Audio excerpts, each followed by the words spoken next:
اگر فکر میکنی دیگه هیچ فیلم ترسناک جدیدی نمیتونه خوابت رو آشفته کنه، پس هنوز این فیلم ها رو ندیدی. این لیست از بهترین فیلم های ترسناک جدیده که قرار ثابت کنه ترس هنوز زنده است. اگه آماده‌ای وارد تاریکی بشیم، پس چراغ‌ها رو خاموش کن. ترس روانی، ارتباط با دنیای مردگان و نقدهای اجتماعی.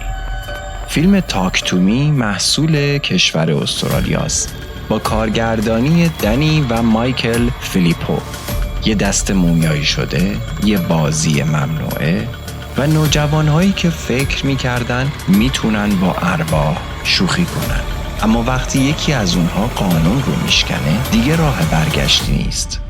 ترس اینجا نه فقط از ارواح بلکه از خود آدم هاست.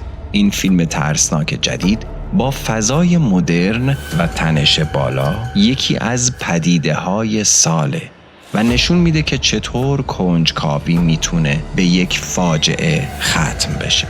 با امتیاز IMDb 7.1 و راتن تومیتوز 94%. اگه اون دست جلوی تو باشه، جرأت میکنی لمسش کنی و با یه روح حرف بزنی؟ خشونت بیرحمانه، روایت غیر قابل پیش بینی و ترسی که از مذهب نشأت میگیره. When Evil Lurks محصول کشور آرژانتین به کارگردانی دمیان روگونا.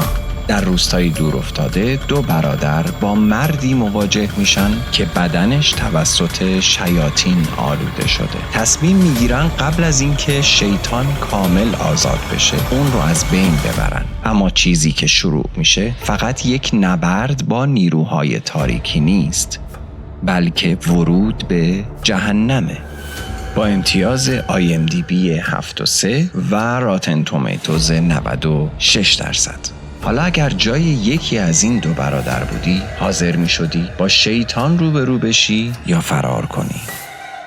تعلیق بالا، داستان بسیار پیچیده و ترس از مکانهای بسته. فیلم باربریان محصول کشور آمریکا به کارگردانی زک ترگر. یه زن وارد خونه ای میشه که قبلا رزرو شده و مرد دیگه ای اونجا هست. اولش فقط یک اشتباه سیستمیه، اما چیزی که توی زیرزمین منتظرشه از تصورش فراتر میره. این فیلم ترسناک مدرن با پیچش‌های داستانی مخاطب رو تا آخر نگه می‌داره و نشون میده که اعتماد کردن همیشه امن نیست. با امتیاز IMDb 7.1 و راتن تومیتوز 92%. حالا اگر تو باشی و وارد یه خونه بشی و بفهمی کس دیگه ای اونجا هست، میمونی یا همون لحظه فرار میکنی؟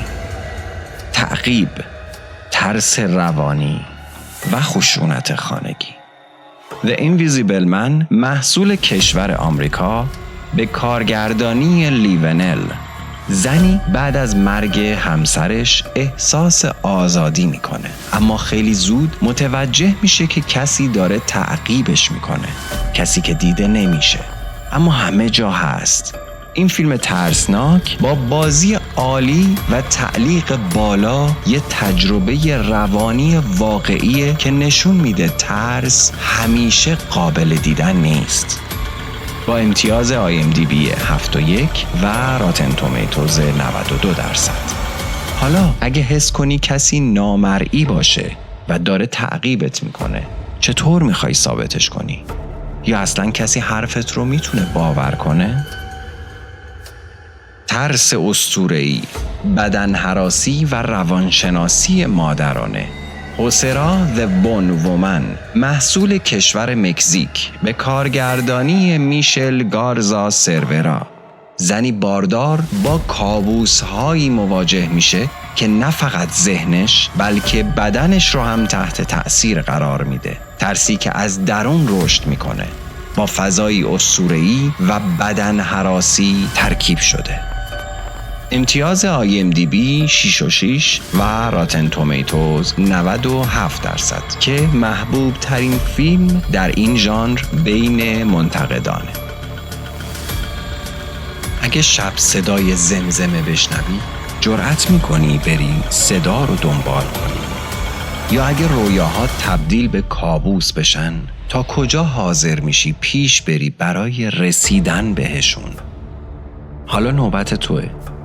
کدوم یکی از این فیلم‌های ترسناک جدید رو دیدی؟ کدومش واقعاً برات ترسناک بود؟ یا شاید فیلمی هست که فکر میکنی باید توی این لیست باشه؟ حتما اسمش رو کامنت کن. هم من هم مخاطبین خوشحال میشیم فیلم‌هایی که تو رو ترسوندن رو بدونیم. ممنونم که تا این لحظه با من همراه بودید. من احمد هستم و اینجا سینمالوژیه.